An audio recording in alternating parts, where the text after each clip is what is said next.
no, she told us had, our big brother was killed in the Austin County Jail in Texas. I wish I could say I'm playing or joking around about this because I didn't even believe it myself. That was until the funeral when I actually seen him for the last time lying in the casket. My big brother and my sister had 3 kids, my nieces and nephews, 2 girls and a boy. My sister had to tell them that their dad was dead before she told the kids. My nephew comes up to my sister and asks, "Mom, I want to talk to my dad," which made it even worse and harder to tell them. My sister cried so much after that, then took a deep breath and went to tell my 2 nieces, which they were screaming and crying. I hate remembering this day. I spent hours crying, and to be honest, I still do. It hurts every second to remember that he's really gone. When my sister first told me and my brothers and sisters, we thought she was playing, and I did the funeral seeing my brother in that casket. Broke down, shattered. My heart and my siblings and my nieces and nephews. It's hard to focus and do anything. To be honest, is that beginning?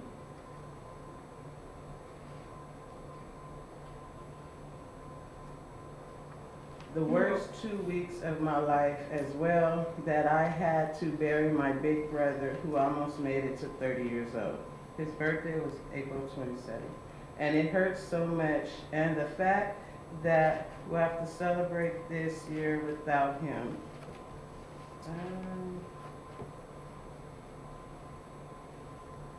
So I did, wait. If you ask me what I did over my spring break, I'll tell you it was the worst spring break ever. And even now, me having to write about it makes me tear up because I hate remembering the dates.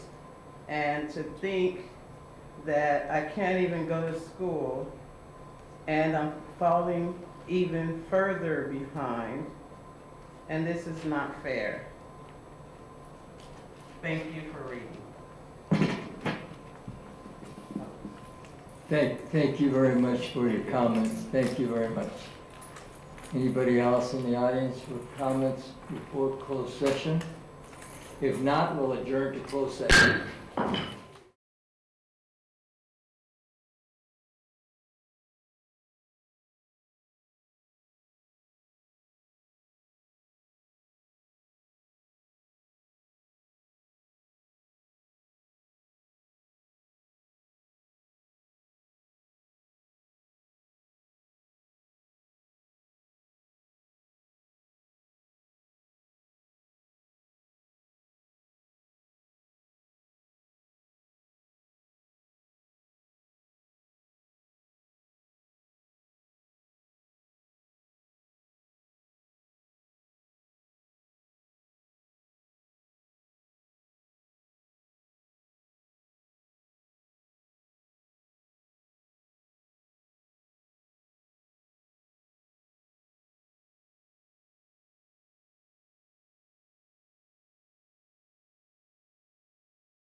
Meeting will come to order. Welcome to our regular board meeting.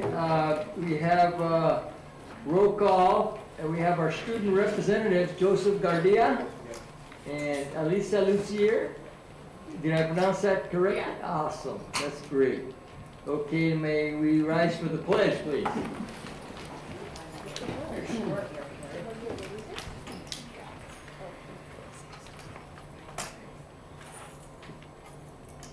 Salute. I Pledge allegiance to the flag of the United States of America and to the republic for which it stands, one nation, under God, indivisible, with liberty and justice for all.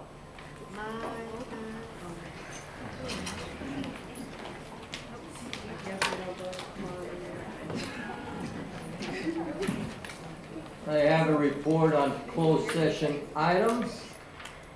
Ms. McFarland motioned and Mr. Stroll second.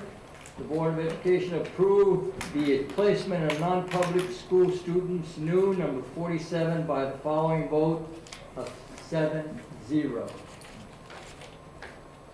Placement of non-public school students. Ms. McFarland motion, Ms. Ball second. The board approved the placement of non-public school students changes 104 by the following vote of 7-0. Conference with legal counsel, anticipated litigation. Ms. Ball motion, Ms. Alexander second, that the board reject claim number 620280 by the following vote, 6 yes, 0 no's, and 1 abstention. The abstention is Mr. Porter. That concludes my report on closed session.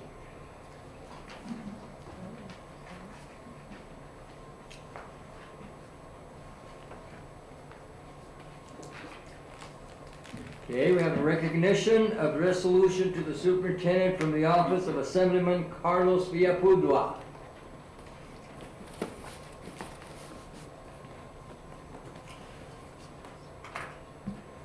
My name is Sochi Paderes. I'm here from Assemblymember Carlos Villapudo's office, and I would like an opportunity to recognize our outgoing superintendent, if she could please come forward.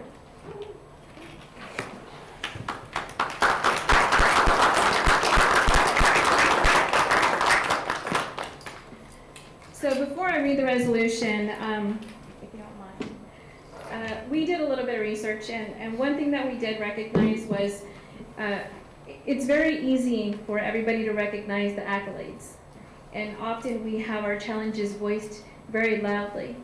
But it's the fact that you've been firm and steadfast through all the trials and triumphs, and you've been humble through the process of the last 20 years, and been firm on recognizing the value of the education system, and investing in your youth, and investing in their future, and recognizing that the investment in not just your community and their education, but in your teachers and their families. And it shows, because you've stayed through some of the challenging times. And even through the greatest of triumphs, you said, my team and my teachers. And we've found so many speeches and so many praises that you've done in the Lodi Sentinel. And you rarely ever said, I. You recognized the staff, and you recognized the board. And you said that I serve the board. I serve at the pleasure of the board. And I serve my community. And that speaks volumes. And that's true leadership. And so we wanted to share with you that was beyond words. And so we wanted to thank you for that investment in Lodi Unified School District. Thank you. So with that, we have a resolution, whereas Dr. Kathy Nichols-Washer has announced her retirement after 15 distinguished years as superintendent of Lodi Unified School District. And in her tribute to her outstanding record of achievements in education, she is deserving of highest praise for embodying the best attributes of educational leadership. And whereas appointed in July 2008 by the Lodi Unified School District Board of Education, Dr. Kathy Nichols Washer has earned recognition as one of the longest serving superintendents among large school districts in California. And under her leadership, Lodi Unified School District has experienced significant change and positive growth, including an increase in students' academic achievements each year, the development of new career technology education courses, the implementation of intervention and support services for students with the focus on early literacy and the expansion of counseling services. And whereas, among her numerous accomplishments as superintendent, Dr. Nichols Washer spearheaded the creation of the district's first strategic communication and marketing plan and the Giving Opportunities to Kids Foundation, a nonprofit organization that benefits local students. And whereas, a proud graduate of the University of California, Davis with a Bachelor of Science degree and a California State University, Sacramento with a master's degree in education administration and a teaching credential, Dr. Nichols Washer launched her 37-year career in education as a teacher in the Manteca Unified School District before teaching in Sacramento. And whereas, also holding a doctorate in educational administration from the University of Pacific, Dr. Nichols Washer held site-level and district office administration positions with Stockton and Patterson Joint Unified School Districts before serving as the first female superintendent of Manteca Unified School District, a feat which she accomplished again upon joining Lodi Unified School District.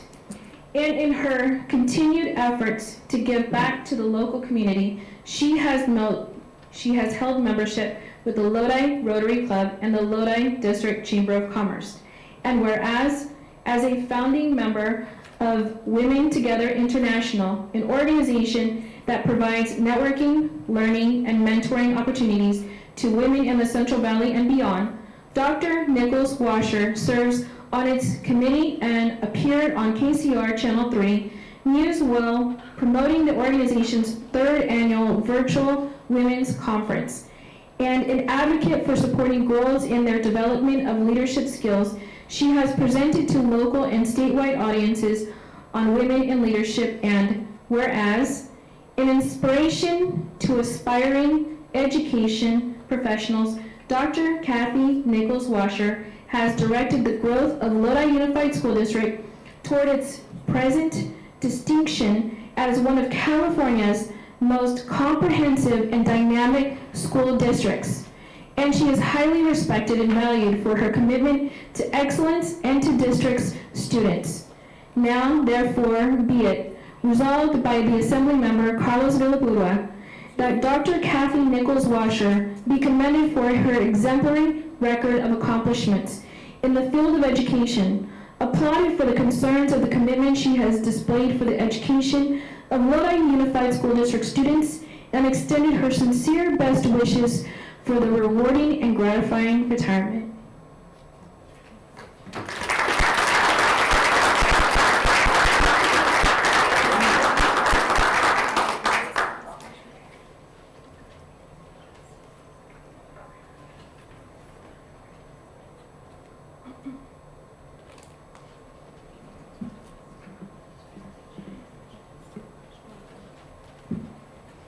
Really fast. Again, our office was pleased to have done such great research to find that such a superintendent has been housed in our district, but to find such humbling words and such great words that she shared about Lodi Unified School District, especially over the last 10 years.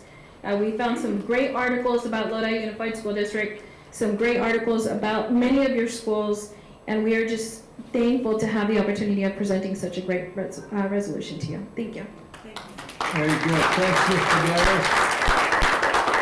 Congratulations, Dr. Washer. Congratulations, another one. Thank you.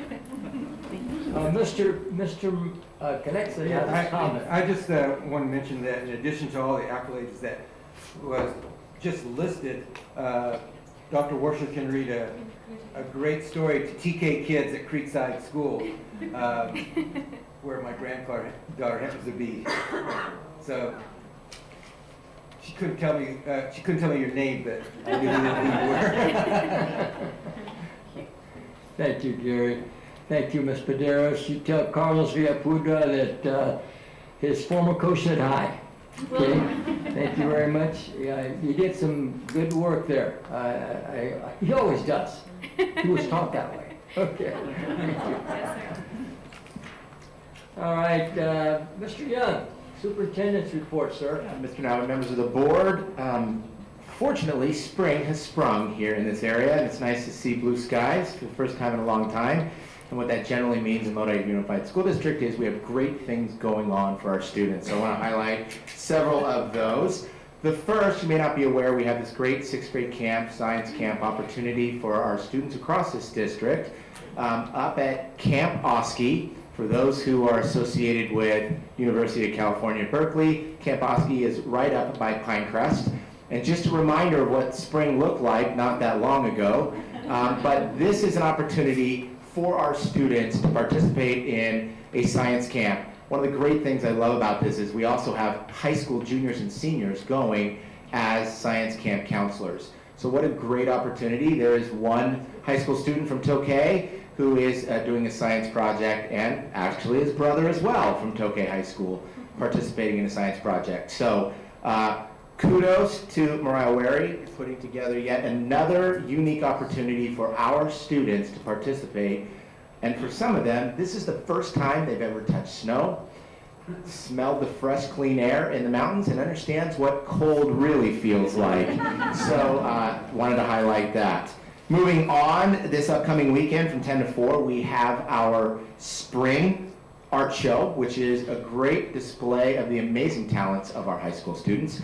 So if you don't have that on your calendar, please remember to show up and see the great work and the amazing support our high school teachers have been providing them.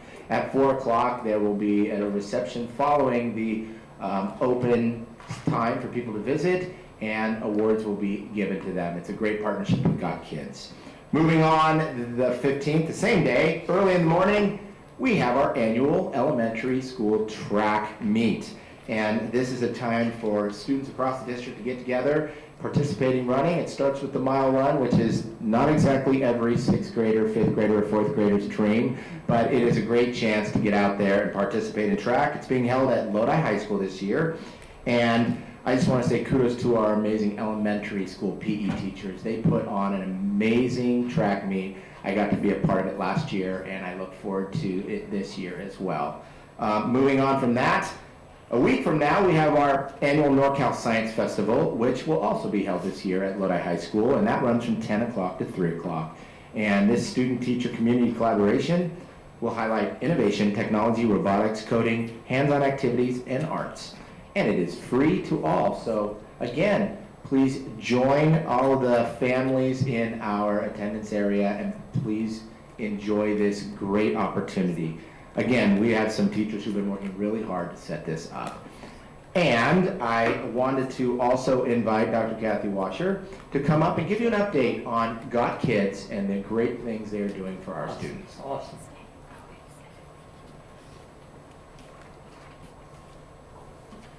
Thank you, members of the board, and Mr. Young. Still a little shaky here. So. Yes. Happy to be able to provide an update on what the Got Kids Foundation has been doing, and thank you, Mr. Nava, for asking the question. Exciting news that Assemblyman Heath Flora selected Got Kids as the nonprofit of the year. So that was an exciting award that our foundation just received. Operating budget for Got Kids is slightly over $200,000. This is very good for if we're still a young foundation, so that is exciting. And the budgeted expenditures for this year about $160,000.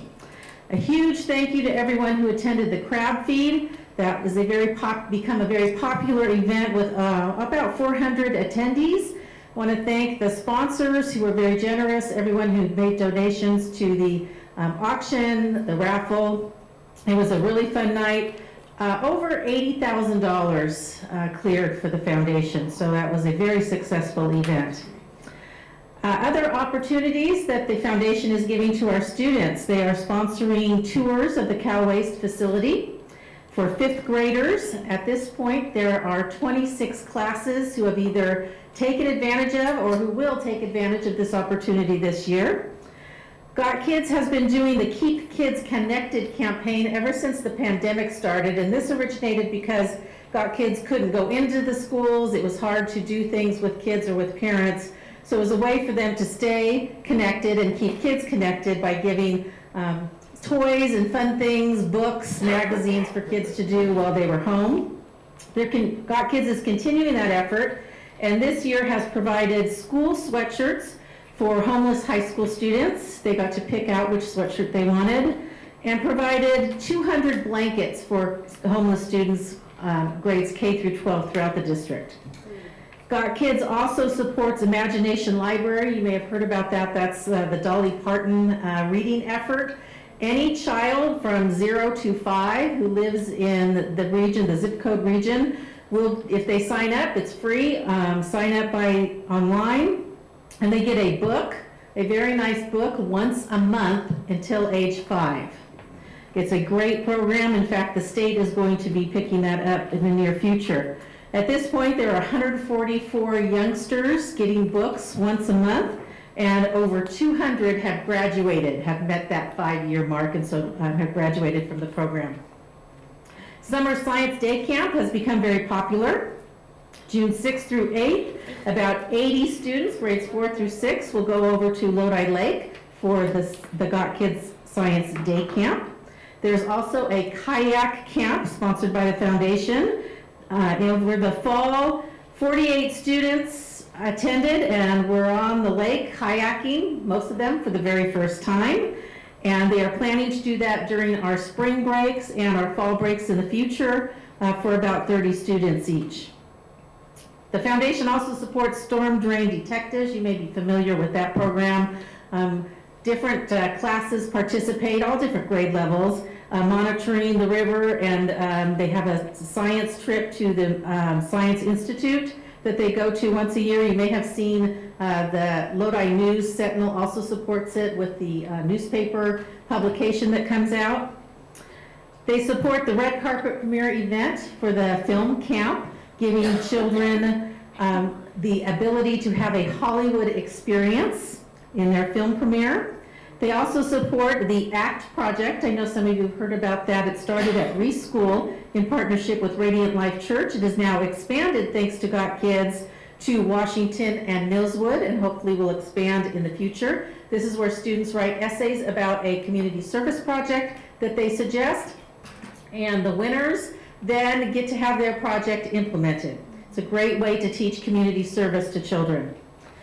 The foundation supports My Books, and elementary schools that have family or parent literacy nights can contact us, and through Got Kids they get very nice hardcover books to give out to the families to support literacy at home.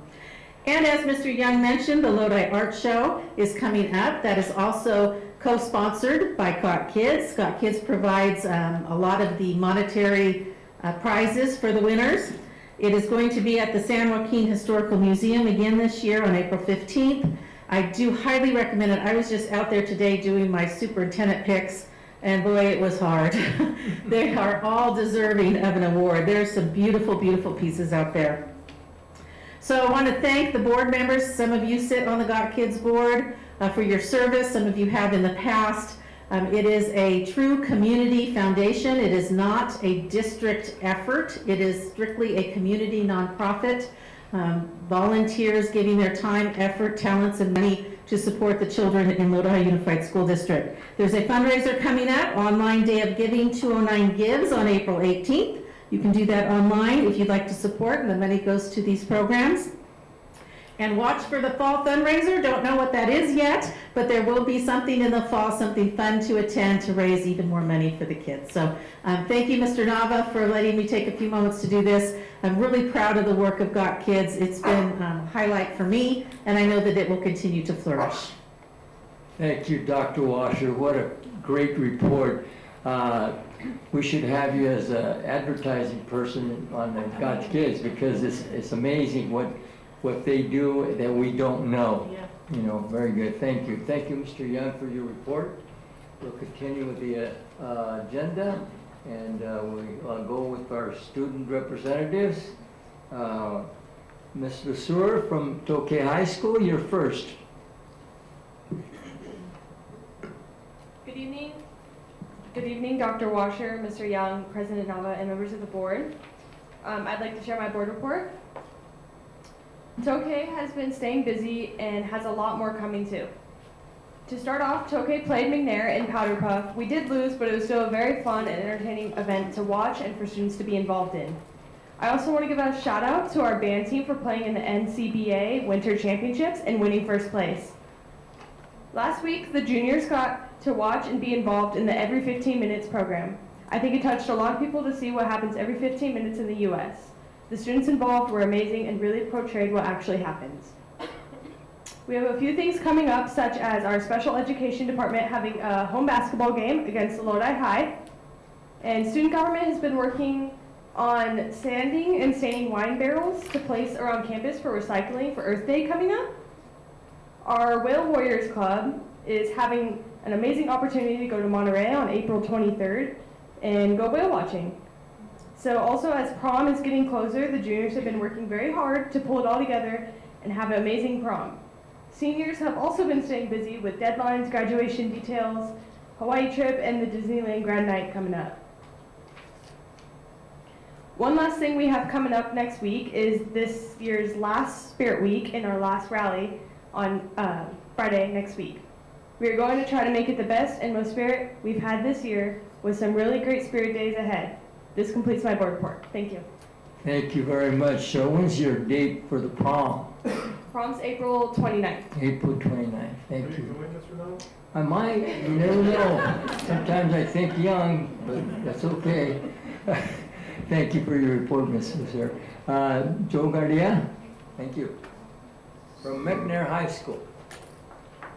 Thank you, Dr. Washer, Mr. Young, President Nava, and members of the board. I'm Joseph Gardia, the junior class president of McNair High School, and I'd like to share our report. So last week at McNair High School, we celebrated its rich diversity and cultures with our multicultural celebration week. We showed off and represented the diverse community, and all throughout the week, we learned about some of the cultures on campus, and the students put on performances to show clothing and dances that belong to their cultures. Our student government and leadership teams on campus have been hard at work. Currently, our student government is promoting spring sports and working on ways to improve communication with students and staff. Our student government, link crew, and conflict mediation, along with the student body, are collaborating to put on a carnival for all students at the end of the year. Currently, our conflict mediation class is recruiting new mediators for the 2023 to 2024 school year. They're also conducting a Safe Talk training, which will be hosted by the county on April 19th for the Yellow Ribbon Suicide Prevention Program, where mediators will be able to detect early signs and be able to safely talk to people who are in need of help. And currently, our link crew is recruiting for the next school year as well. Our junior class has been working on prom. The prom committee finalized the details for prom, and tickets have begun selling. McNair's prom, Once Upon a Time, will be held at the Stockton Ballroom on Saturday, May 6th. And then some notable things that happened on campus recently. A senior who's on our boys basketball team, Jashawn Darenkai, he threw a no-hitter on Tuesday, April 4th against Edison, which is our second no-hitter in McNair history. And currently, our juniors are working on the CASP testing. Today was our first day, so that was pretty difficult for me. And for our co-curricular, our sports, I'd like to congratulate our Eagles for making it to the 2023 League of Legends Esports Championships in both JV and varsity. Some upcoming events at McNair. McNair will be hosting a senior awards night in our theater on Tuesday, May 23rd to showcase seniors who received a scholarship or an award. McNair's grand finale, the Tropical Hawaiian ARC Blood Drive, will be on Friday, April 28th. Our Eagles will fight to remain the top blood donating high school in Northern California, and Mayor Lincoln will also be joining us in our life-saving efforts. The McNair community will be at the San Joaquin County Office of Education building for the Esports Championships on April 15th.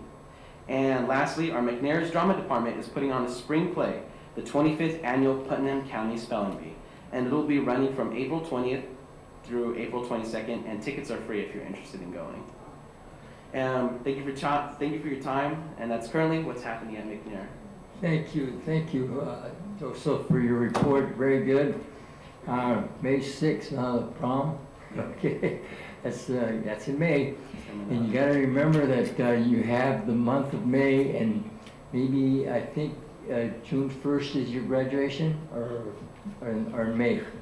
I'm a junior, so.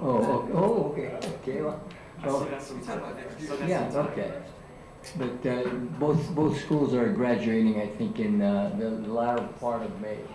Yes, at the end of May, McNair Yes. students Yes. will be graduating. Okay, thank you very much. Any comments from the board? Thank you very much again for your wonderful report. Thank you. Okay, we have comments from the public. A 20-minute time period has been set aside for the public to address the board on items not listed on the agenda.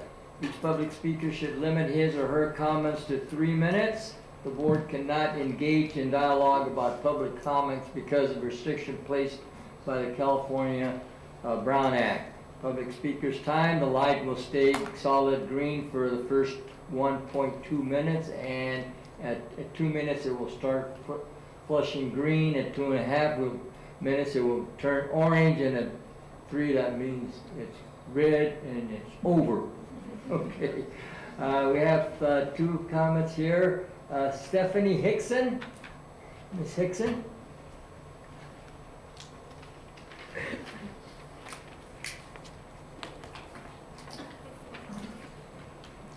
Good evening. My name is Stephanie Hickson, and I am your entire deaf and hard of hearing department. I'm here tonight to talk to you about the special ed stipend. 100. That is the number of deaf and hard of hearing children in this district on IEPs or IFSPs. I can't see all of them, so the district has found an online teacher to contract with and got a retired teacher to sub. So I see 12 early start kids and 32 kids in a special day class. I wanted to tell you about my job because I don't think you know what I do. As an itinerant teacher, I go into the classroom and help non-DHH teachers learn how to teach these kids. I work with their tech, FM systems, hearing aids, cochlear implants, bone conductors. I make sure their accommodations are being met. I look in on the interpreters. I try to get the most recent autograms from the parents or the doctor. And I answer questions like, how do you teach a deaf kid when all you have is phonics curriculum? I go to every IEP, and every 3 years I assess and write a report. I'm also the early start teacher for the deaf and hard of hearing children from the time they are born until their 3rd birthday. I do home visits. I teach the parents about their children's new hearing aids, cochlear implants, and bone conductors. I teach sign language. I monitor the baby's development and watch for secondary disabilities. I teach parents how to read audiograms so they can make informed decisions. I assess and write a report every 6 months. And I help parents through their grief, deafness, syndrome, surgery, and fear for the future. I am busy every day, and every day is different. My poor car has seen more miles than it should, but I love my job and I'm good at what I do. I've been doing it for over 20 years. But I just found out that the district doesn't think I'm a real special ed teacher.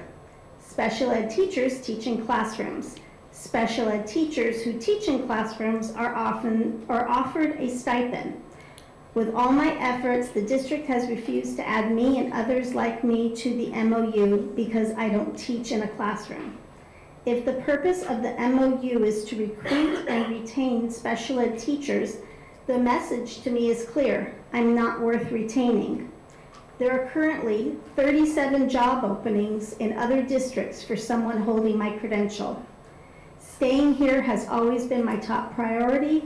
I would like keeping me here to be yours. Thank you.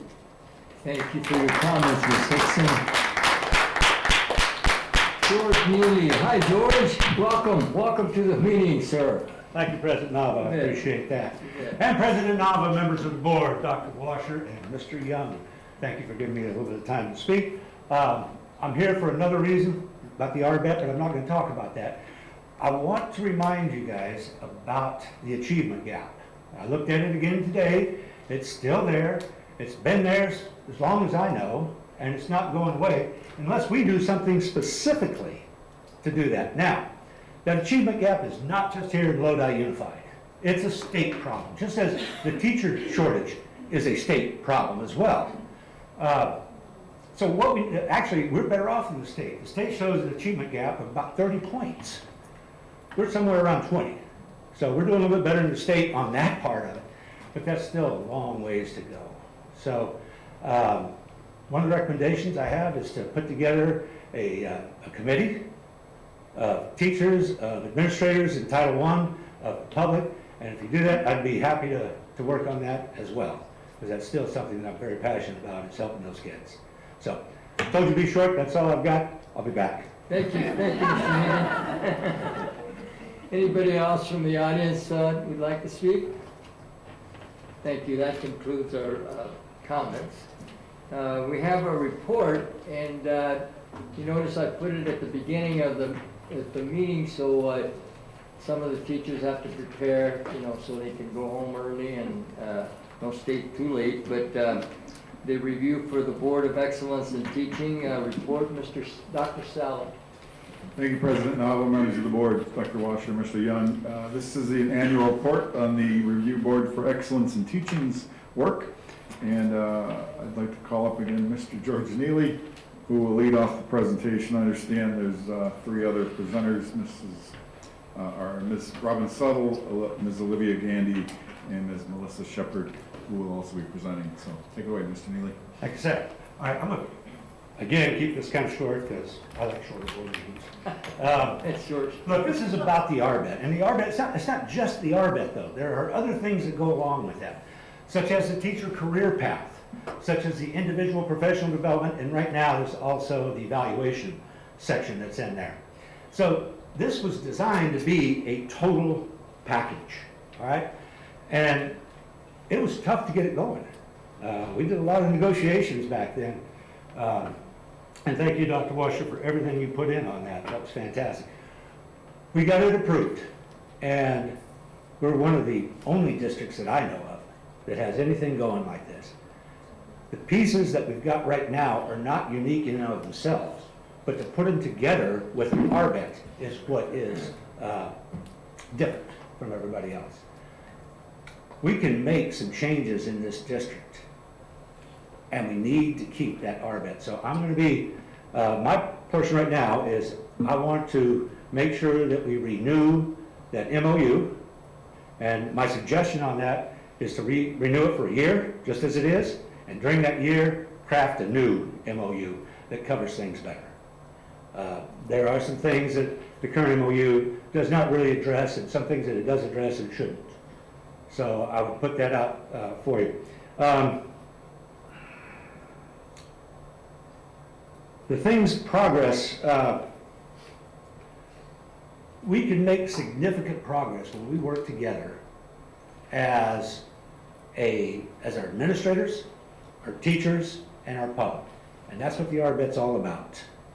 And so it's a chain of communication, a place where people can share ideas. It's not owned by the union, it's not owned by the district.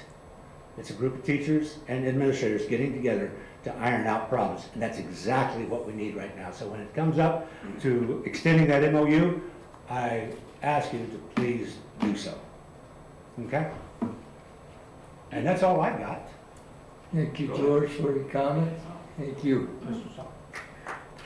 I'm not sure who's next, Ms. Suttle, or, okay, there you go.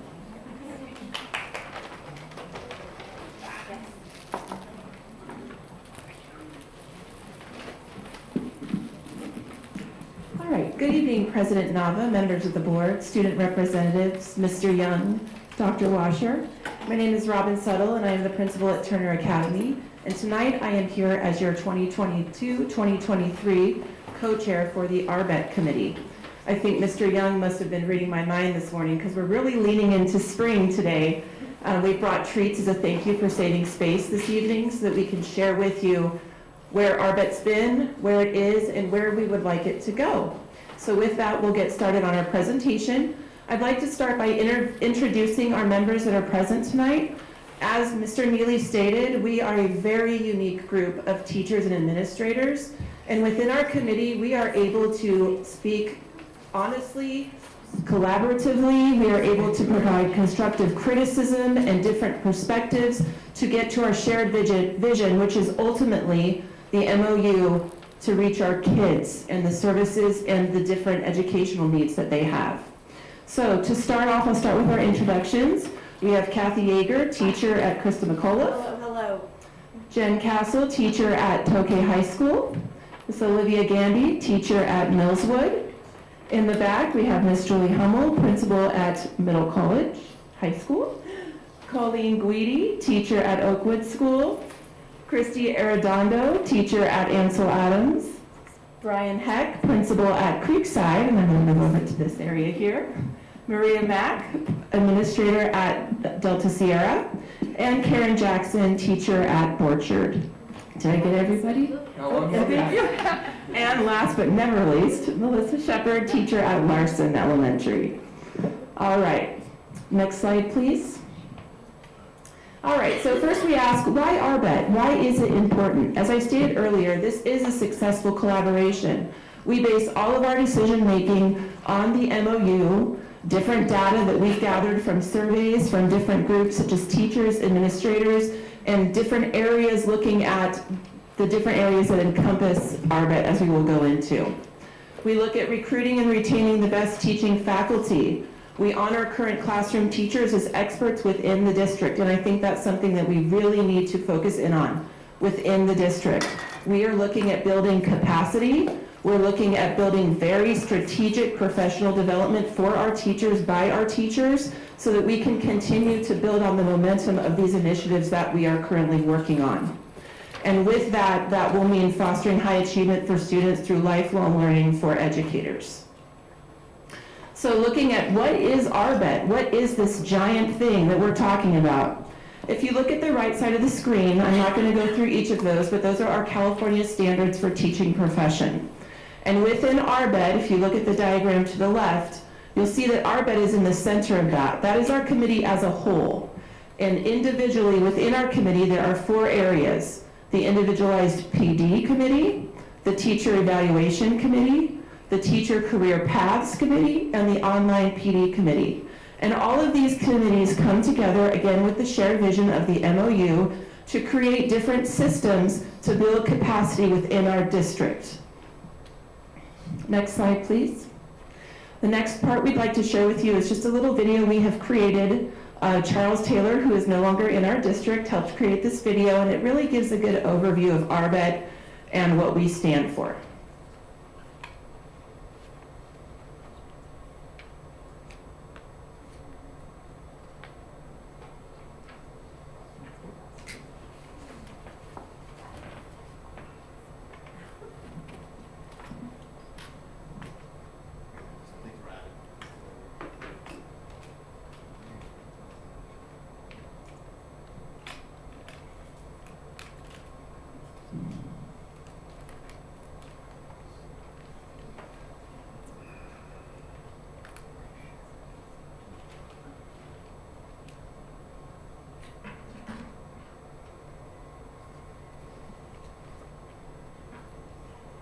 You know what, if we aren't able to pull up, oh, well, perfect timing, thank you.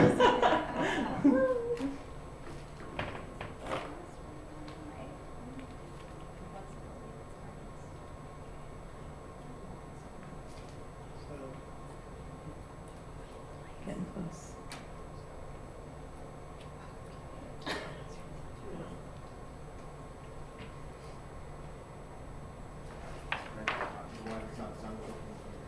Okay, and if it won't work, that's okay. We'll do the song and dance for you. Just kidding.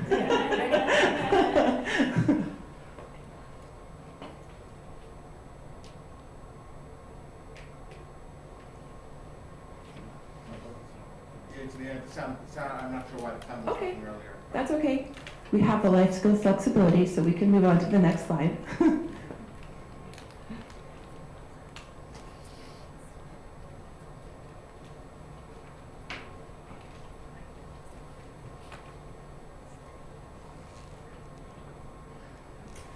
Okay, and then, so I'm going to give it over to Olivia Danby, who is our teacher that's going to talk about Pathway Teachers. This slide here lists the current pathway teachers, the teacher specialists, model teachers, and master teachers. It's a current team, but we're looking forward to that growing in the future. You can go to the next slide.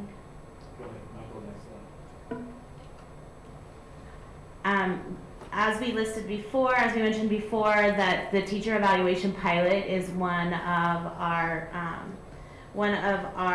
goals that we're working towards, and we continue to work on the improvement of this pilot and are gathering feedback currently from teachers and administrators from the pilot sites, which are listed right there as well. Go ahead.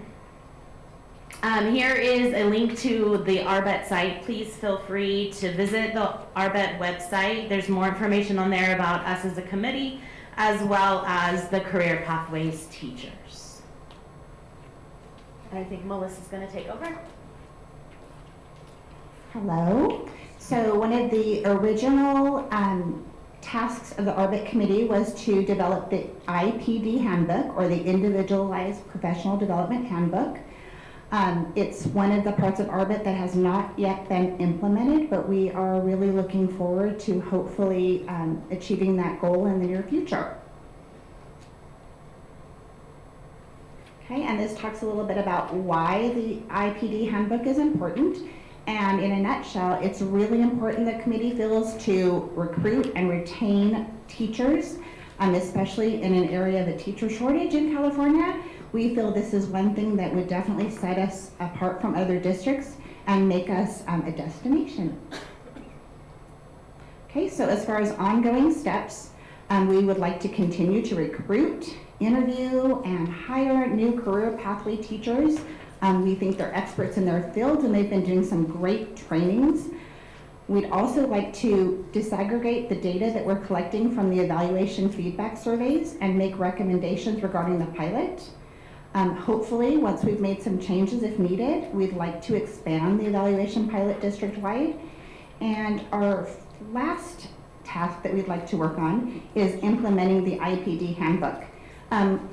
In the past, one of the meetings that we've had that made ARBET really successful was a meeting where we had the ARBET committee, the LEA bargaining team, as well as the district bargaining team. And we felt that that meeting really furthered ARBET's vision in a really helpful way. And we are really looking forward and hopeful that we can have one of those meetings again soon.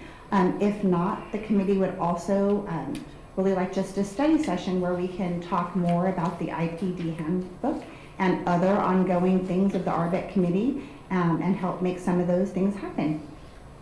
Thank you. So we're happy to answer any questions at this time. Thank you. Any questions from the board? Yes, Ms. Alexander? First off, hi. I just have to say this is one of the committees I'm most proud of ever being part of in my time at Lodi Unified School District, and to see some of the other original people there, thank you, because I know the time that you put into this, and so thank you for all of that. My question would be, what do you need from us as a board and Mr. Young to keep this moving forward and keep your momentum going? I feel like you put in the time. What do you need from us?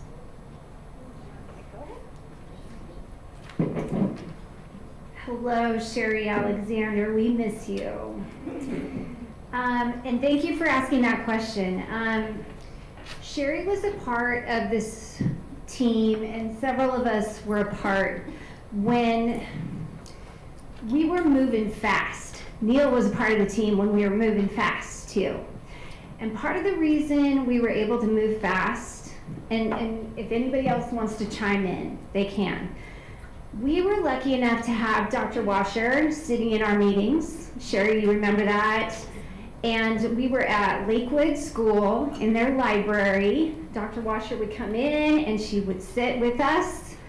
And Michelle Orgon was the president of LEA at that point. She would come in at those meetings and we would have leadership in the room.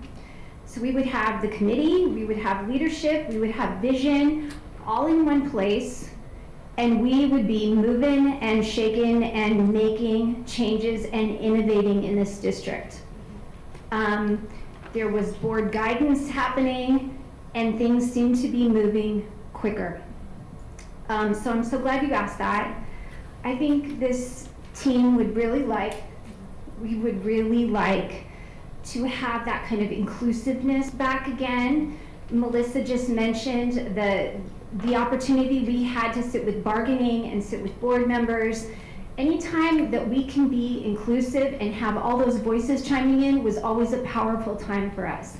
Colleen is gonna take over now. I was just gonna say, in addition to when it all began, there were times when, as an ARBET committee, we were asked to come in and sit in on some of the bargaining between Leah and the district. We weren't there for closed session, but what was really helpful about that is when questions came up, we were able to offer kind of our clarifications for what our vision was. Again, the beauty of our committee is that we are a wide variety of stakeholders. We're administrators, we're teachers, we span from kindergarten through 12, we have special ed, we have as much representation of this district as we possibly can so that we can see as many perspectives as possible. So, there you go. Before the pandemic came, I am familiar with ARBET quite a bit. We had some sessions with the leaders, and my God, I grasped that. I think George was responsible for that because everything that you are doing was explained to the board, and it was such a great thing. And then all of a sudden the pandemic hit, and I think something happened there because I didn't hear too much. I know it's a little bit of work that was being done, but I was really concerned about the pilot on evaluation of teachers. That was my main concern. It has to be changed and it has to be developed somehow. Thank you. Yes, I'm glad you mentioned that because that was a huge concern for us on the committee. When we started the evaluation pilot, it was a 3-year pilot that was created prior to the pandemic. So the first year that it started, boom, we shut down and we didn't have that summation at the end of the year. So the first year of data was inconclusive because we never had a first year cycle. The second year, we came back to campus, but let's be honest, evaluations were a little crazy with kids, half in school, half online. It wasn't quite the most effective system either, so once again, we had some inconclusive data. So then last year was our only year of a 3-year cycle where we had some information, and we know there's work to be done. We know there's things that we need to revise, but we want data from both sides in order to make the best informed decision. The reality is our current evaluation system is outdated, and quite frankly, it's not good enough. It's not good enough for our educators, it's not good enough for our students. And so we need to find ways to revise it to move us forward as a district, as educators, and for our kids. Thank you, Ms. Guidi. Any comments from the board? Any other comments? Mr. Porter? Yeah, first of all, thank you, Mr. Neely. It was a great presentation, I appreciate it. It's nice hearing your voice again. I am a huge fan of ARBET, mainly because it talks about collaboration between administrators and teachers. And in any business, unless you have collaboration, you're not going to be successful. Top-down decision-making does not work. It creates chaos. And there's no buy-in. With this, you have buy-in. You have people saying, I was a part of that. I was a part of this. Didn't work. We're going to try this. We're going to try that. Well, look at the data. Data-driven decision-making is the way to go. And I love your enthusiasm. I love the fact that you've got admin and teachers working together on the same level, which is so important. Now, the evaluation part of it. You have pilots and you showed the schools that it was working at. What happens, and this, I don't know if you could answer this, what happens when a AP leaves a part of your pilot site? Let's say Tokay High School. I'll use that as an example. So an AP who is supposed to be evaluating, and he's in this pilot program, or her, who trains them to make sure they're consistent with what your goals are for your evaluation so that we can get good data, right? I mean, you might get a new AP that doesn't know what RBET is and might not evaluate that way, might go to the old way. Are we getting the consistency so that the data will be fluid? Is that happening? Well, part of the MOU that was signed last year actually had a piece in it about admins definitely being trained. Let me go back a little bit to the vision of the RBET committee when the evaluation system was created. When it was created, we had a vision of a program that would work, that would be easy for administrators to use. That part didn't exactly happen. So I am hearing that on that side, things are a little bit trickier to use. But we also had a vision of administrators being trained, and the RBET committee at that point also asked to sit in on that training because we wanted to make sure that our vision for how this was going to work and be aligned to the CSTPs was actually happened. That part didn't quite happen either. So yes, I think the training is a piece that definitely needs worked on. Our recommendation has always been that this training should be held for all these administrators, and then it should be normed, and it should be non-optional. It should be required, but that it should be normed, and it should be not just a one and done. Right. That this is a very intensive process. In order to get good data, we feel that they should be trained, and then there should be frequent check-ins on that. Anybody else want to? Yeah, and just again, addressing the ongoing, it's that calibration piece, so that any given day, any administrator should be able to come in and observe me, and my observation ratings should be relatively similar. Right. Because if we're all trained on the same process, right, and when it's aligned to the standards for the California teaching profession, it should be pretty spelled out. But like everything, it takes time. It takes time to know those standards really well. It takes time to do the ongoing training and calibration as an administrator and as a teacher. It takes time. And so sadly, we haven't had the time to do it well. I mean, I'm going to be honest, we haven't. Right. Well, I think they could go in like Google Docs and look at this teacher and say, oh, this is what the other administrator saw, and then they pull that up, look and see if it's happening, and be, like you said, normed. I think that's something they could go on, and they could look for those things. Now, the other question I have is your IPD handbook. Now, your goal on that was to provide growth, and would that be growth across the salary schedule for them to get credits? Because units right now are very expensive. Yes. And many teachers are struggling now with, and everybody's struggling now with healthcare and so forth and so on. College units have gone higher than healthcare costs. So the IDP handbook was set up, I believe, with Mr. Neely as well, to help teachers get growth and improve their craft. Is that what the IDP handbook is? Now, where is that warehoused? Where is that warehoused? Well, it hasn't been implemented. It went to bargaining and then came back, and it kind of has died there. So we really think that's important to move forward. The original plan was that we would add a column to the salary schedule, and teachers would get credit from going to trainings. We actually have some of our wonderful teacher career pathways here as well. But that credit would only stay in Lodi. Right. So it wouldn't leave Lodi. So we felt it was a way that we would definitely be able to retain teachers.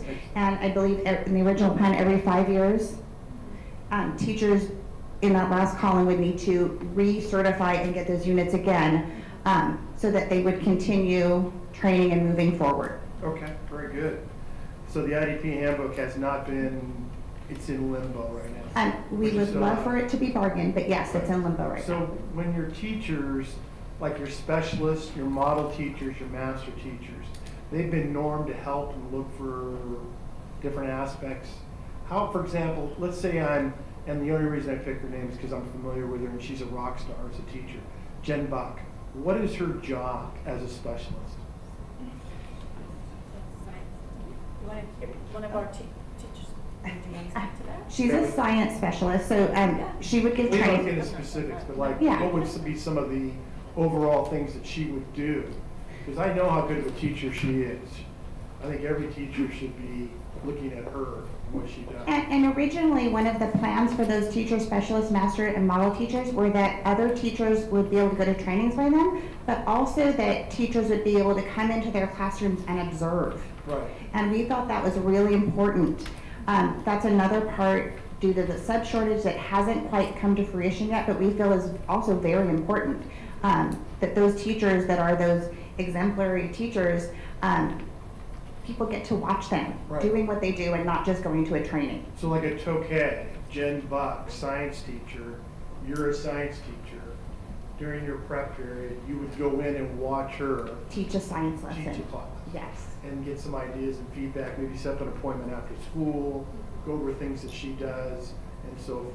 And then you have that for English and the great thing is they're teaching so that you feel a camaraderie. That's the way I see it. Okay, that's outstanding. And then my last question, I'm sorry going long, Mr. Nava, he gets mad at me later. No, I don't get mad at you, just ask the questions. But I love Mr. Nava. As Ms. Alexander said, or Ms. Alexander, pardon me, what do you need from us so this works? Because the idea of collaboration, this is not just teacher admin. This could go into every facet of CSEA and into LPPA, where we're collaborating on decisions that need to make us better. Us better means our students are getting better work. So what do you need from us, as Ms. Alexander asked before, for support? So I know right now you have to get it ratified. I'd like to go back to evaluation. I thought of something. This young lady asked me a question when we were standing there. How does this affect the parents? Right. And I thought about, and then you just brought it up, about a rock star teacher. Right now we have satisfactory and not satisfactory. Right. Okay? I'm way better than satisfactory. And this lady wants her children's teachers to be way better than satisfactory. So the evaluation, it needs to go, and we need to update it. Right. Okay? We don't want just satisfactory. It's not good enough. Now, getting back to my question, what do you need from us to make this thing grow?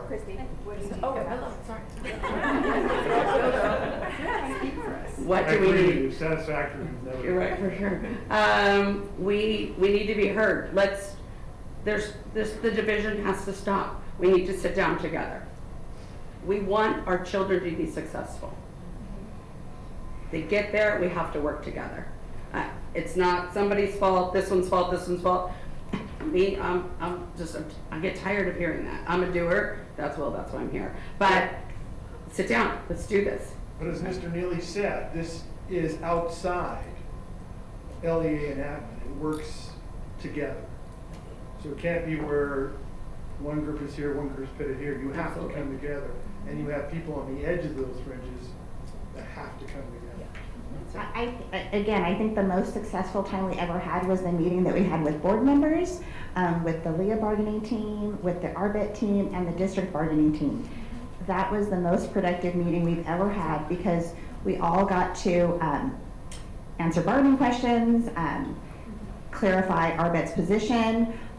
I know that ARBIT is an advisory team, but I have to tell you, we all take it so to heart that it's hard for us to not be able to share our vision. And so I think that's why that meeting was very important and we all felt heard at that meeting. So another one of those meetings would be wonderful. And just more consistency with it. To be honest with you, we were the most productive when we got to hear what are some of the non-negotiables that the district really wants? What are some of the non-negotiables that LEA really wants? What are some of the non-negotiables that the board wants to direct us to do? When we were able to hear all those perspectives, we were able to come together and brainstorm okay, we're not gonna solve all the world's problems, but let's start thinking out of the box and come ways. And then the powers that be can go back and bargain and figure it out. We're not trying to tell people how to do their job, but it's hard to give a recommendation when we have no idea what people want. Exactly. So when we can get insight from every stakeholder, that helps us come up with other ideas. Because we really do want to be innovative. We really do want to think out of the box. And we want to do what's best for our kids.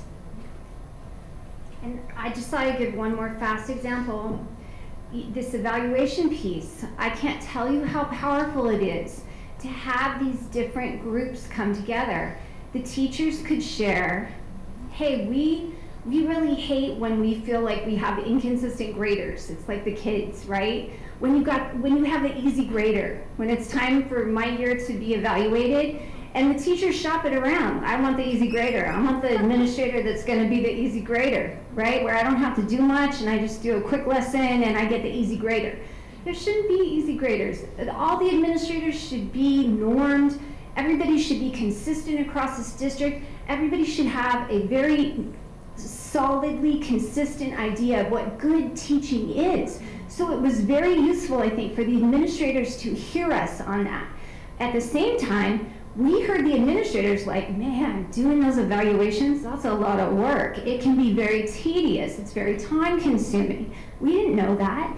And so it was really good to hear them say, here's how we could innovate it and streamline it so it can be a quicker process, a better process. And we all agreed that this satisfactory, unsatisfactory, that doesn't help anybody.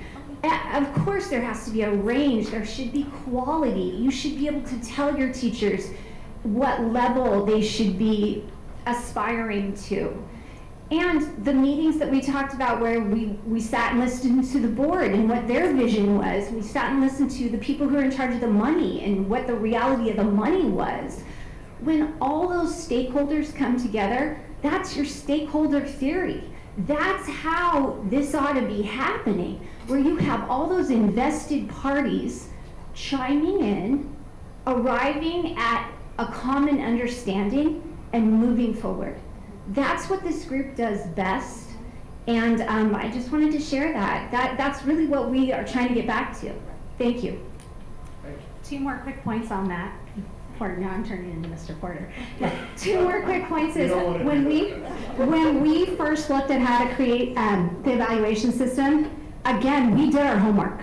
We looked at public schools, charter schools, private schools in the state, out of the state. Like, we looked around. We looked at what things worked, didn't work. We looked at high-performing schools, low-performing schools. Like, we dug deep those first few years because we didn't just want a rubber stamp. We didn't want a satisfactory and unsatisfactory. And the second point is, every brand new teacher in our district has to go through TIP. It used to be called BITSA.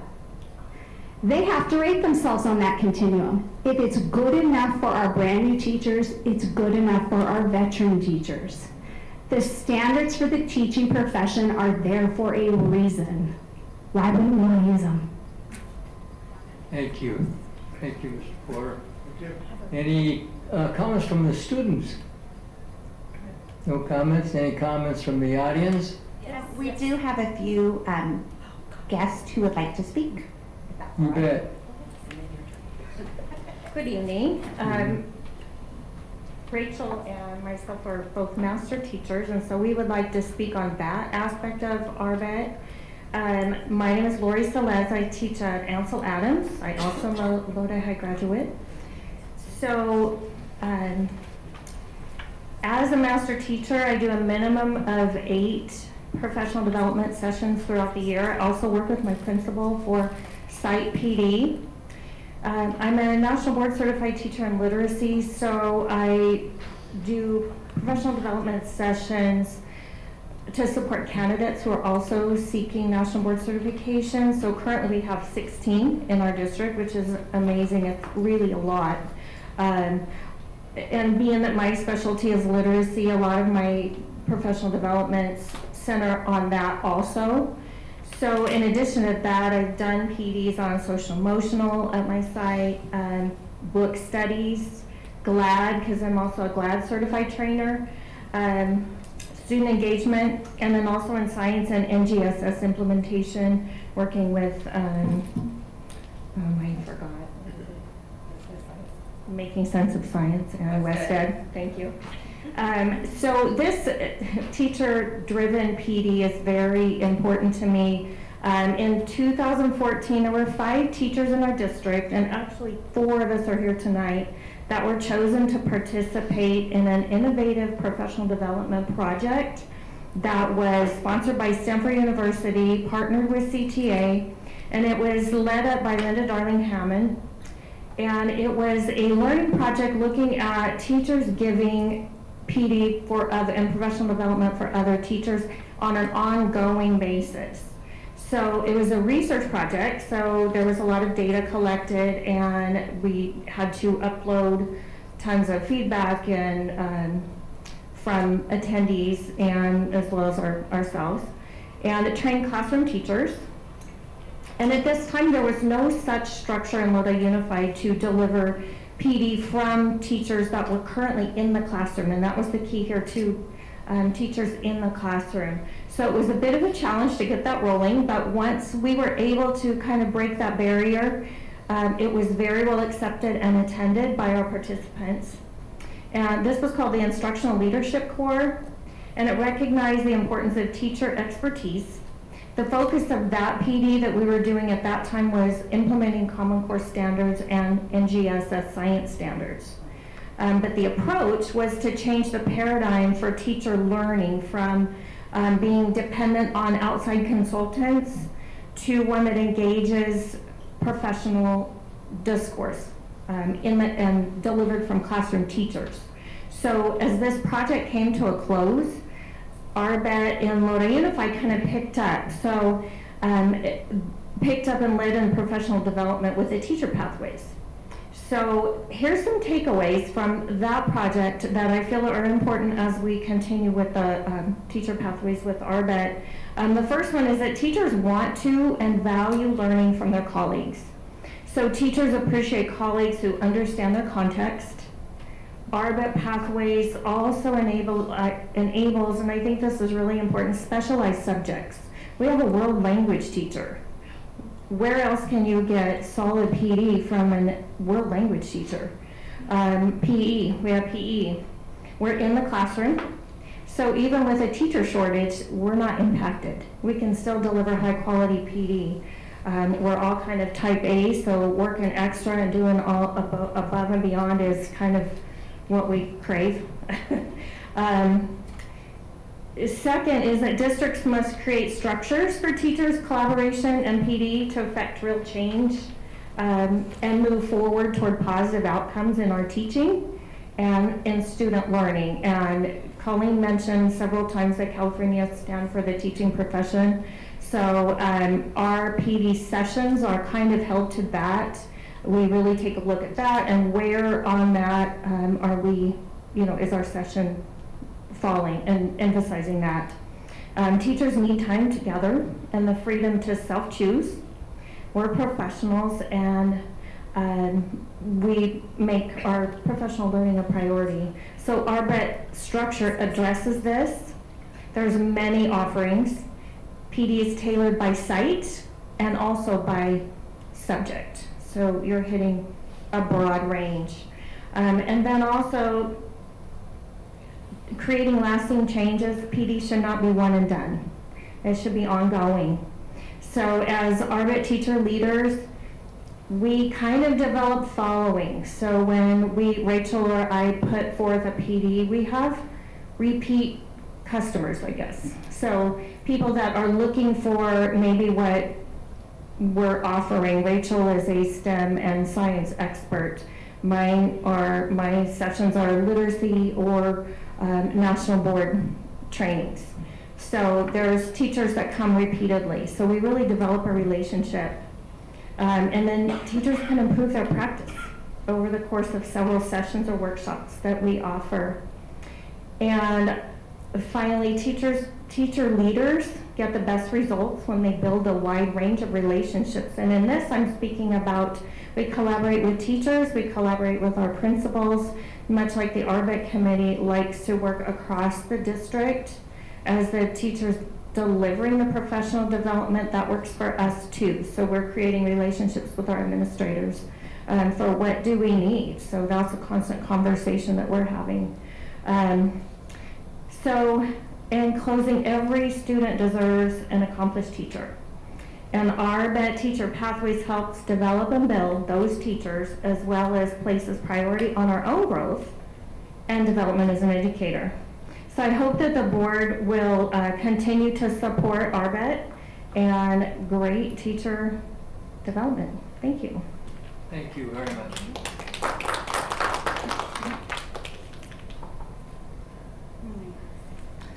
Dr. Washer, Mr. Young, President Nava, and members of the board.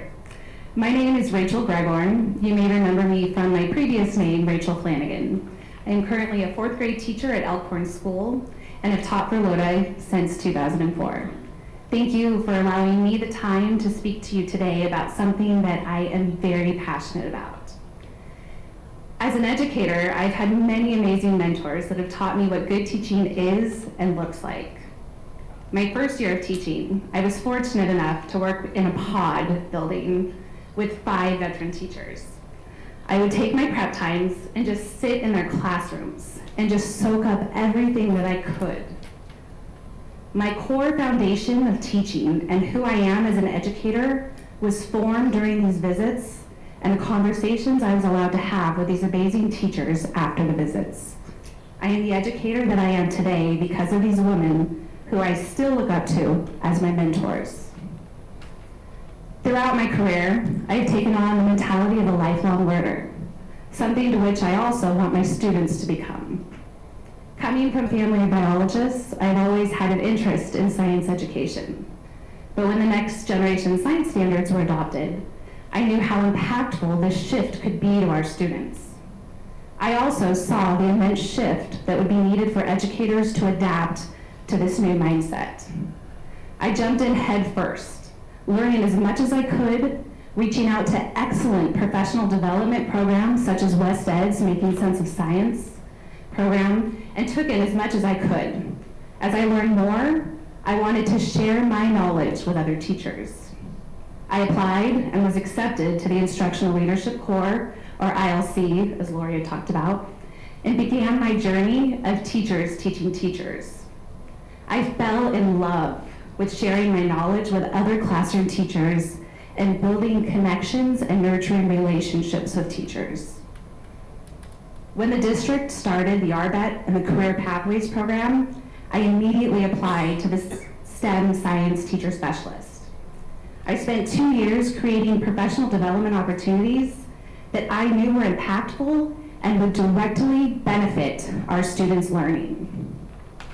When the district opened up the master teacher position, I jumped at the opportunity to be in an even more active role within our district and opening up my classroom for teachers that wanted to visit, talk, and learn.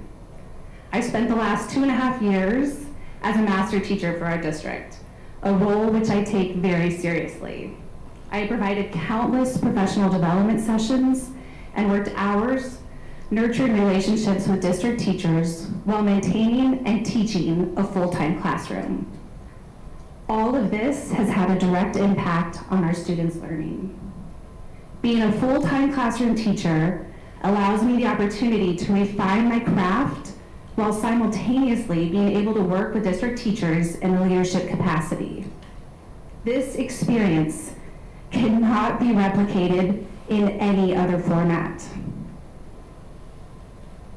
The value of classroom teachers working with teachers, mentoring, and providing professional development is profound.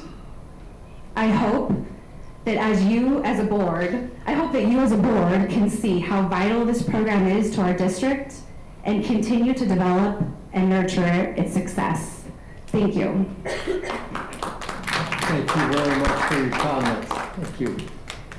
I would like to request this from RBET. You have some leadership there, and that leadership can maybe talk to Mr. Young. You can get this board involved with this. I like it. I personally like it. I know that some of the board members do also.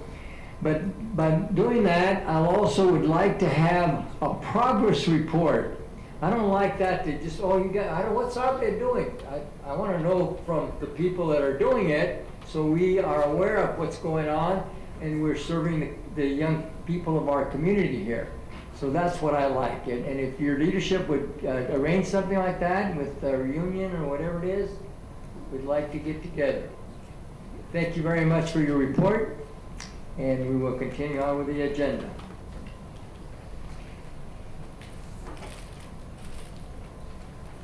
Mr. Sully, you have anything to add to this, sir? That's all, thank you. Okay. Okay, public comments on consent agenda A. The public and the student representatives may address the board on consent agenda A, routine business. Each public speaker shall limit comments to 3 minutes. Are there any people in the audience that want to comment on routine agenda A? If not, I'll bring it to the board. Are there any items being pulled by the Board of Education? Oh, I like that. To get our homework. Okay, I need a motion. Motion to approve consent agenda A. Motion to approve consent agenda A by Mr. Porter, second by Ms. McFarland. Student vote? Yes. Yes. Okay, let's go with a board vote.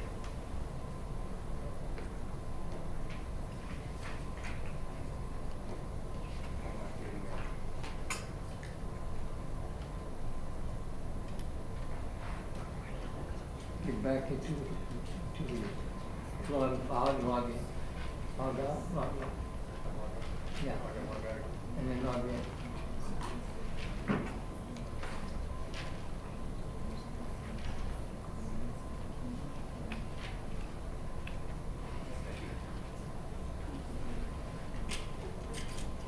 Motion carries 7-0 on the routine agenda A. Go to consent agenda B, student discipline cases. Student discipline cases. Need a motion? Motion to approve. Motion to approve on consent agenda B. Second by Ms. Alexander. Students do not vote on these student cases. Board vote, please.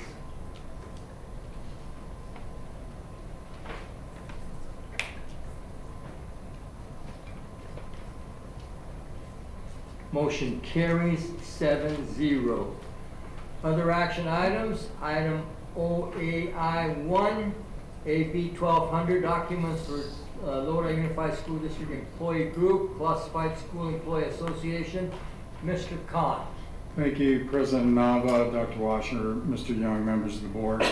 If the board will allow, I'd like to invite your Director for your Budgets, Director Andrus, to the mic to explain the work that she's presented. We'd like to hear.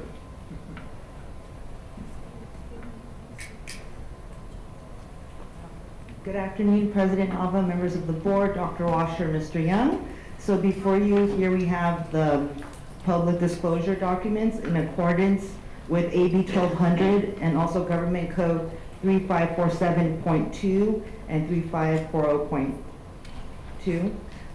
So the ongoing cost for the CSEA collective bargaining agreement will be $4.9 million.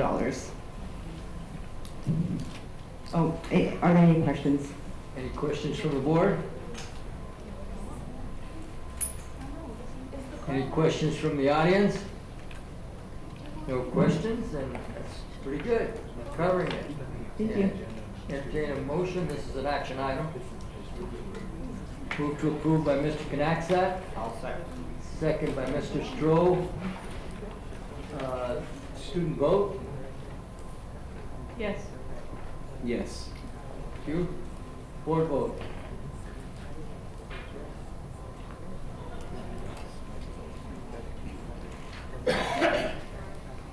Motion carries 7-0. Continue on with item OAI2, ratification of the agreement with California School Employees Association. Mr. McKellican, or yes, who's handling this? Mr. Dosti? Dr. Dosti? Go ahead.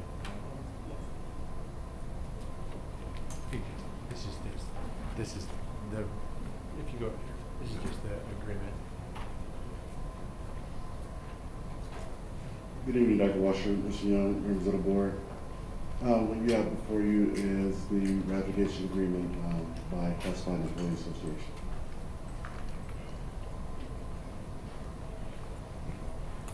Any questions from the board? Student questions? Questions from the audience?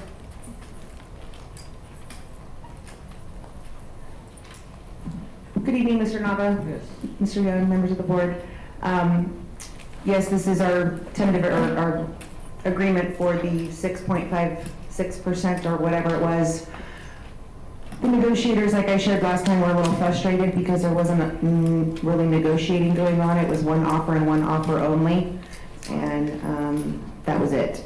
So it was quite frustrating, and we are looking forward to making some more progress in the future. If you do click on some of the attachments there, I believe our salary schedule is attached there, and you will see it's still representing under minimum wage. The first cell is now $14.24. So until we can get that above minimum wage, we're not filling positions. They're very hard to fill at the moment. So thank you. Thank you, Ms. White. Need a motion? Move to approve by Mr. Knaxak, second by Ms. McFarland. Student vote?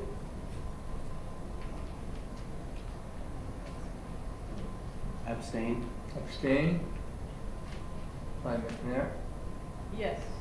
Yes. Okay, high school. Board vote?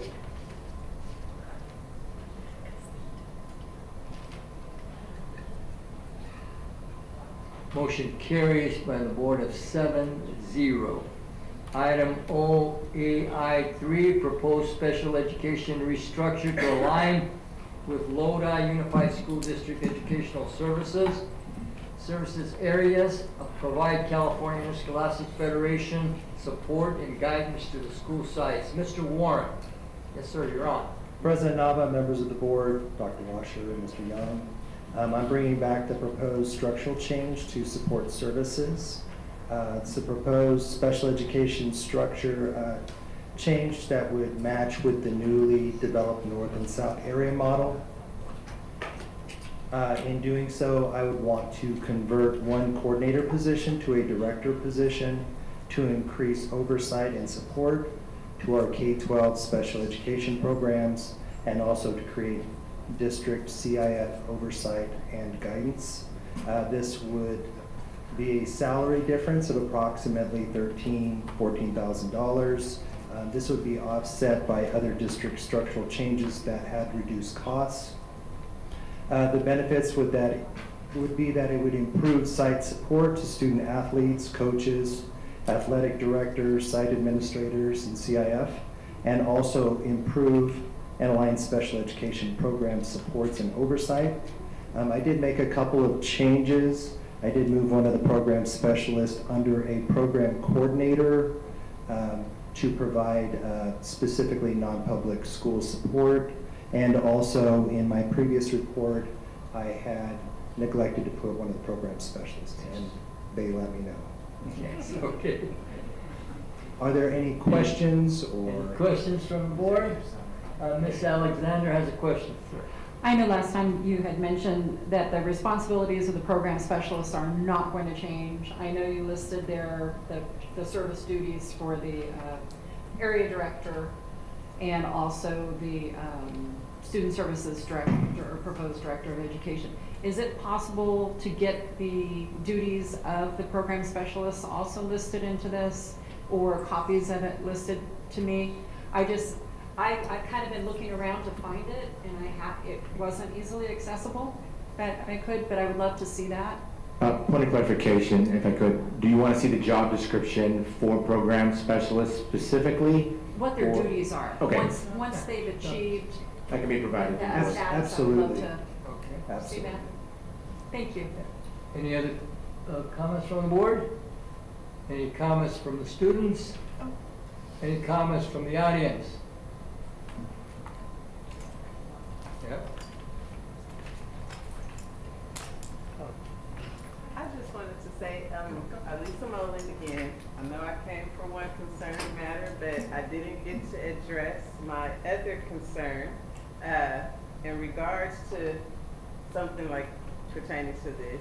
But I do think this would be a good implementation as well. Thank you. Thank you for your comment. President Nava, members of the board, Mr. Young, and Mr. Warren. So, one of the things I forgot to ask at the last meeting was now, we have another layer of management. We have a director of educational student services. And is that person going to be chosen from somebody already in your organization? So is somebody in your organization getting a promotion? And if so, what are the financial impacts of that promotion? Mr. Young? Mr. Nava, members of the board, this would be an internal search for someone to fill that position, and looking at the qualifications of administrators who can provide those services. Although we don't know who is going to apply, that is their decision. It would be intended that it would be within the structure that exists now in order to fill that position.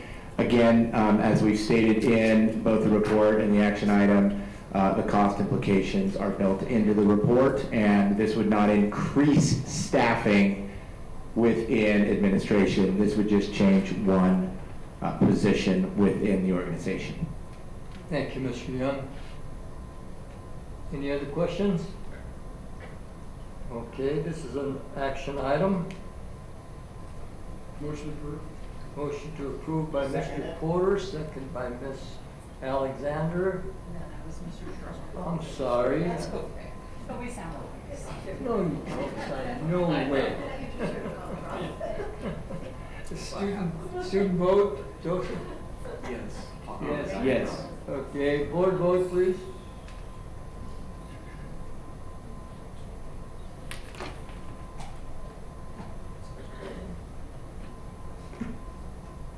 Motion carries 7-0. Okay, we'll continue on with item OAI 4, 2023 California School Board Association CBS Delegate Assembly Runoff Election. This should be a real short one. I think that we should support Ms. McFarland as our candidate for the board. And I do recommend that. Any questions from the board? Can I make a comment? You can make a comment, yes, you can. I just feel at this point too, it would be nice to have a Lodi representative. Many other districts are represented throughout, and it would be nice to see somebody from Lodi, giving them additional time. Any other comments? I just want to make sure she'd like to do it. Oh, she applied for it. I would like to do it. I think it's important when you look at the number of people in Region 8. We do not have a Lodi Unified representative, and there's all the smaller districts which are very important, but Lodi Unified does not have any representation, and I think we are one of the big dogs, so to speak, and I think we need to have a voice, whether it's mine or another board member sitting here. I think it's important. In fact, I think we should have 2 voices on that committee. Yes. All right, actually, I need a Motion approved. motion to approve Ms. McFarland as our candidate for CSBA Delegate Assembly. A motion approved. Motion for approved by Mr. Porter, second by Ms. Ball. Student vote? Yes. Awesome. Okay, board vote.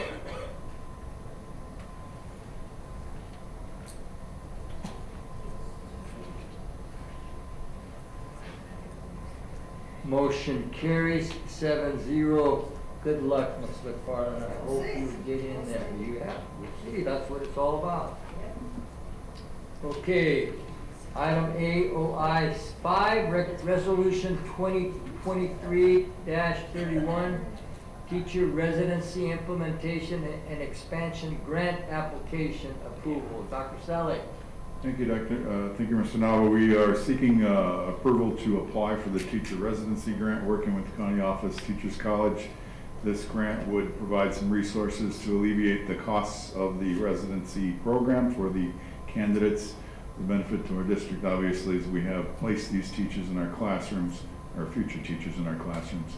This will lighten their burden and costs, as well as provide the district some relief in supporting their mentor or master teachers as well. So we're just seeking approval to apply. Thank you, Dr. Saleh. Any comments from the board? I have a question for Dr. Solly. Question. When we're looking at the grants, is there a fixed number of grants, or are you anticipating a set number that we're looking at, or is it just, yay, there's a lot of money out there? Honestly, as many as we can place. I think we can place more teachers than the grant will provide for. So yeah, it's a $25,000 per residency grant. It's ongoing.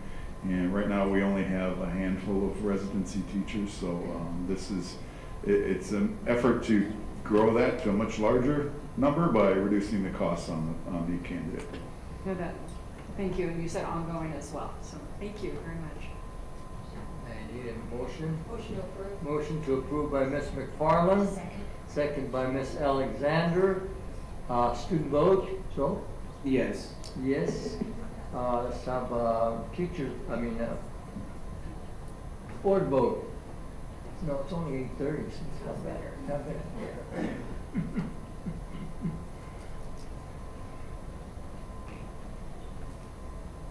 Motion carries 7-0. Okay, we'll go to resolution OAI 6, 2023-32 U.S. Department of Energy Improvement at Public K-12 School Facilities Grant Application Approval. Mr. Khan.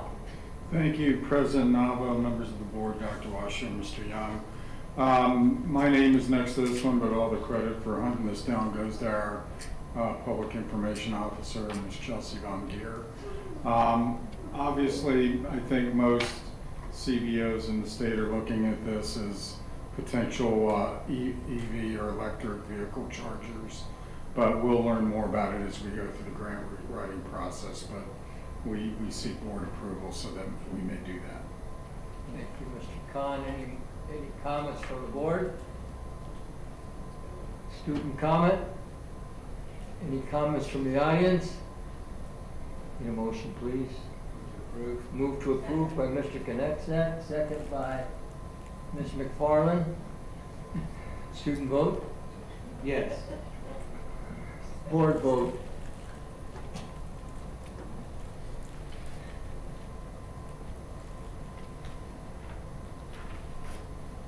Motion carries 7-0. All right, we're finished with our items on action items. Personnel matters, approval of certificated and classified personnel matters. Dr. Dostie. Mr. Nava, members of the board, routine personnel matters are ready for your consideration. Motion to approve. Motion to approve by Ms. McFarland. But I would like to say he's good, but Mr. McKilligan hasn't. Okay, Ms. McFarland. Okay, I need a second. Second. Okay, so what is a tie here? I'll go with Ms. Alexander. A second, okay. The students do not vote on personnel matters. Board vote, please.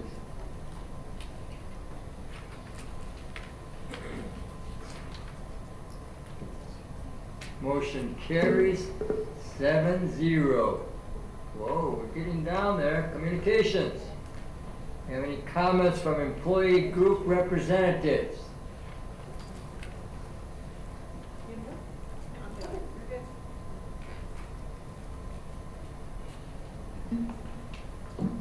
Okay.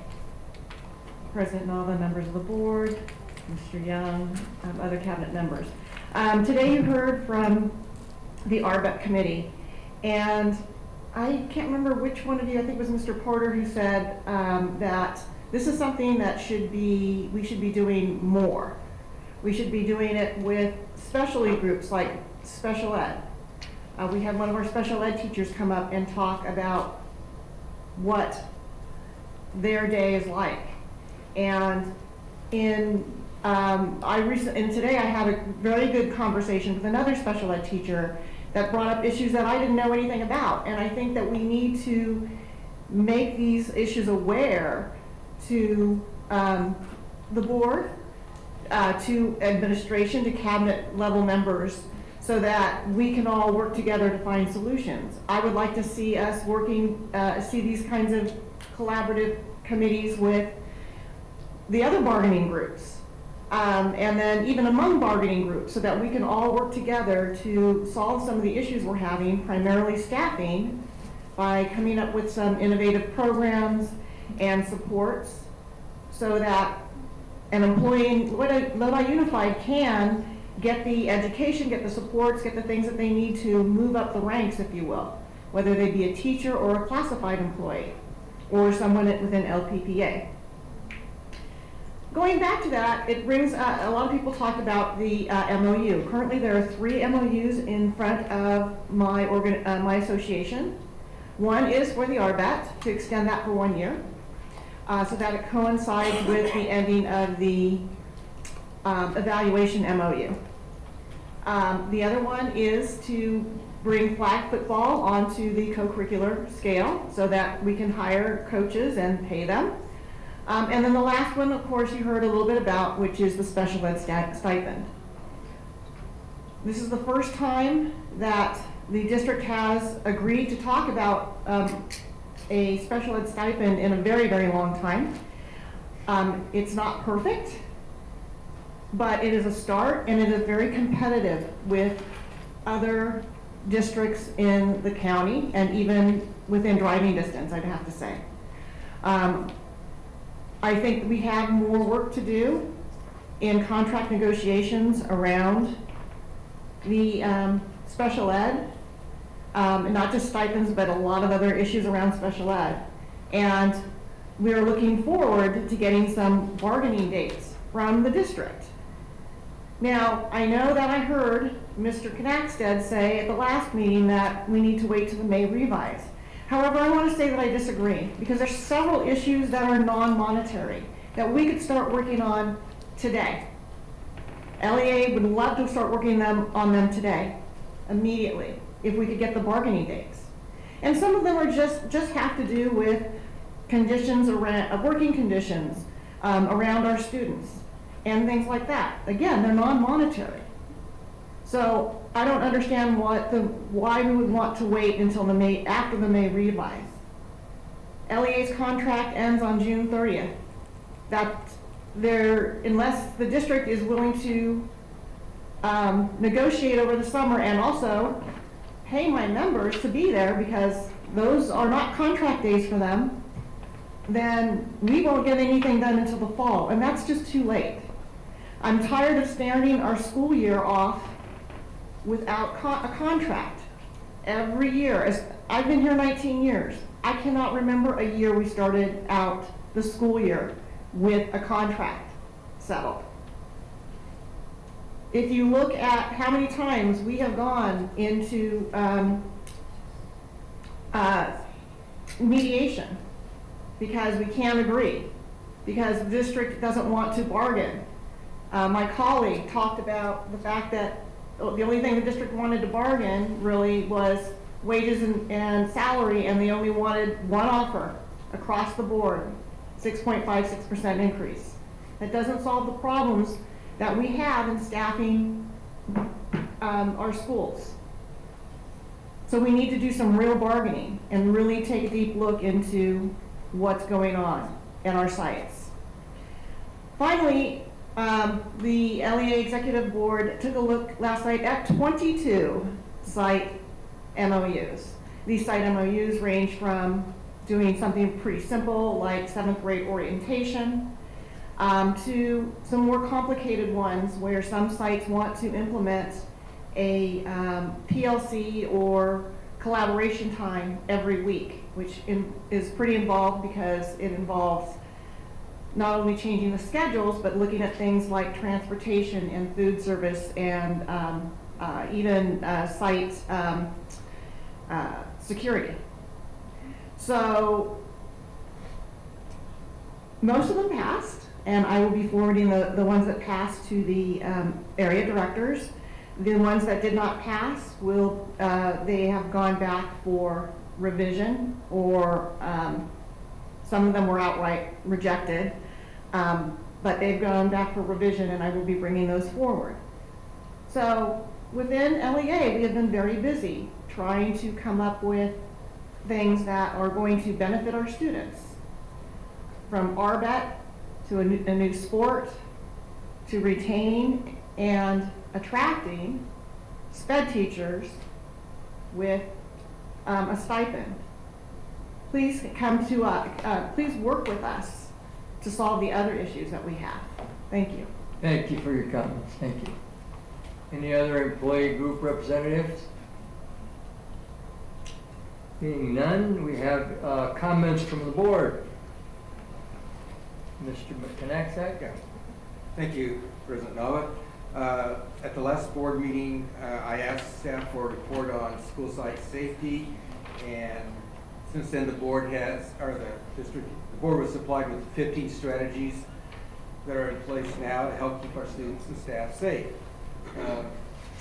Without going into any great detail, we're using the raptor system, there's cameras on campus, there's automatic lockdown buttons, and a whole host of strategies that do in fact keep us as safe as we possibly could be. So I want to thank, I think the district is taking this seriously. Thank staff for their efforts and report to the board. Thank you. Thank you, Mr. Maxwell. Any other board members? Thank you. Let's go to the left side. Okay, Mr. Porter, Ms. Alexander. I want you to go first. Thank you. At our last meeting, I got over my skis a little bit on some comments I made regarding some programs that Mr. Warren was involved in. After a meeting with him, I was more informed about what had happened and taken place. Mr. Warren has left the room, but I would like to apologize for those comments. It would be better served to send him an email and get more information before making those comments. I was going off what I'd seen and so forth, and it's always better to be more informed. So Mr. Warren, I apologize. Better with an email and a meeting and do it correctly. So again, you have my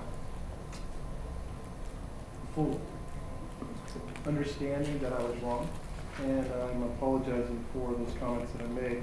Second part was I really think we need to look at, and as a district, and especially as a board, our A through G and our UC and CSU, how we're doing as a school district. I think we're at 25% on CSU, and UC students being available for that qualification. 25% is the state is at 50. We're at 25%, which is horrible. And if you look at our A through G, I think we're about 35%, 34. There's a mistake with Tokay's data, but again, that's just not applicable for A through G. We really need to start looking at that and looking at student achievement. It's wonderful to have all these reports about the grants and so forth, but man, we really need to see what we're doing, especially with achievement gap, as Mr. Miller said. We have to be the voice for the voiceless and do a better job in helping those students that really don't have the needs or the ability or maybe the background information to get to a point where we provide true equity to them. So a few things we need to work on. I think the board would be more than capable and energized, if there's such a word as energized, to tackle those problems. Because right now, as a school district, we are far behind in terms of achievement.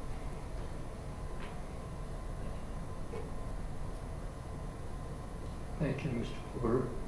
Ms. Alexander? I wanted to just piggyback on what Mr. Mack said about the safety, and the safety committee is meeting tomorrow too, which is kind of nice that correlated right together. In the state of the nation, as we're looking, a lot of negative things going on, and just to hear about the positive and having the RBEC committee with the cookies, oh my gosh, thank you, that's so sweet. But just hearing the positives and kind of keeping in turn of that. I got to go to the Bear Creek McNair boys volleyball game that I have never been to in all my years in Lodi Unified. I didn't even know there was a team. I had a friend coaching, and it was quite spectacular to be at a high school, and everybody was cheering and helping. It was just amazing to see that.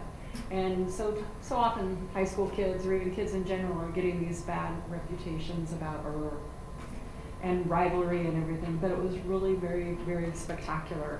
Besides the art show coming up, I also want to throw out too that the Lodi Teen Poetry Slam is coming to Hutchins Street Square this Friday, April 21st at 6 p.m., which is also a chance for kids to showcase and to do that. So our kids are pretty spectacular.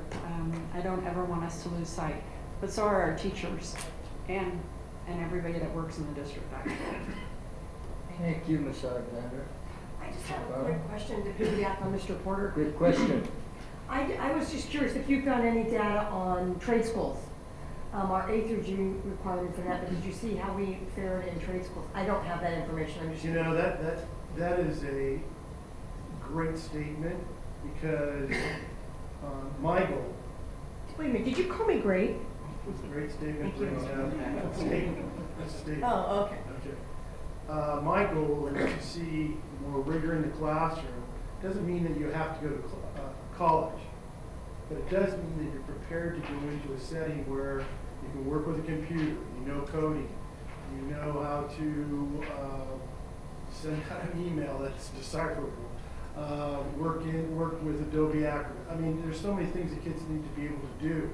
You take your car in now, they just plug it in, you look at a computer, what's wrong with it.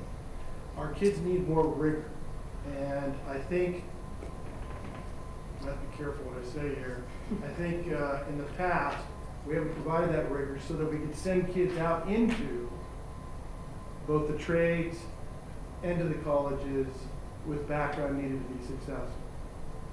So what I see is we need more information on CTE, we have information on A through G, and we have information on the UC and CSU.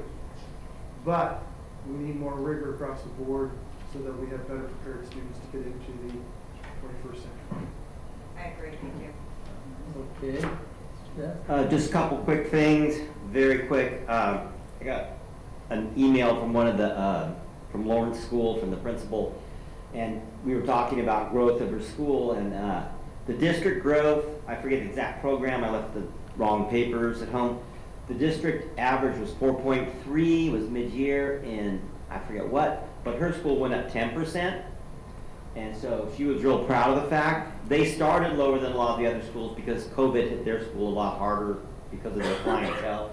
But it was just nice to hear from a principal being proud of what her staff and her students and everything were doing over there at Lawrence.